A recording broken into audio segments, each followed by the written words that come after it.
Talk about this coming to fruition and that it was able to work for both sides for Dwayne to be able to come back home. Yeah, thanks, and it's great to be here celebrating this day for TFC and its fans. When I first took the position, you knew that the reentry draft was going to be one place where we could potentially get a valuable player. And for me, when I looked at the list, the first one I circled, and the only one I circled, was Dwayne De Rosario. He is, as I said, the heart and soul of this franchise in a lot of ways, and it's just a statement to our fans of what we're about.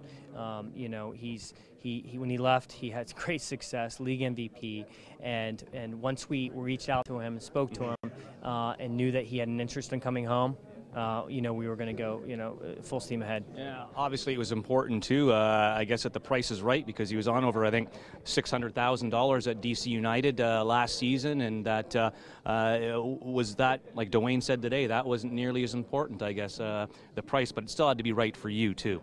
Absolutely, and that's the case for, every player. There's in a salary cap world, it's just the reality that you have certain constraints, financial constraints that you have to deal with, and the players know that as well.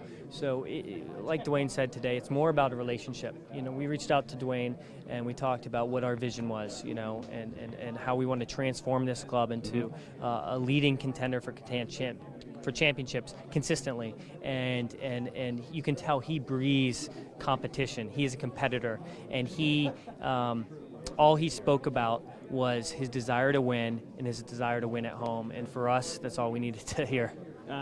A little bit of a coup, another signing, I guess, as well, in a homegrown player, Jordan Hamilton. I know that there was a lot of interest with this guy overseas, that he was visiting clubs, and they had an interest in him as well. So how big is that for you to be able to have him put his name on paper with Toronto FC?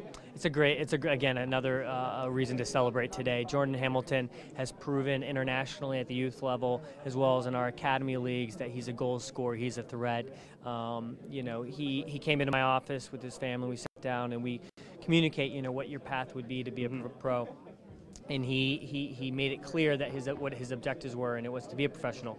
And obviously, international clubs reached out to us and to him, and we're pursuing him. And so we wanted to make a statement, about our club and our future. It's not just about today.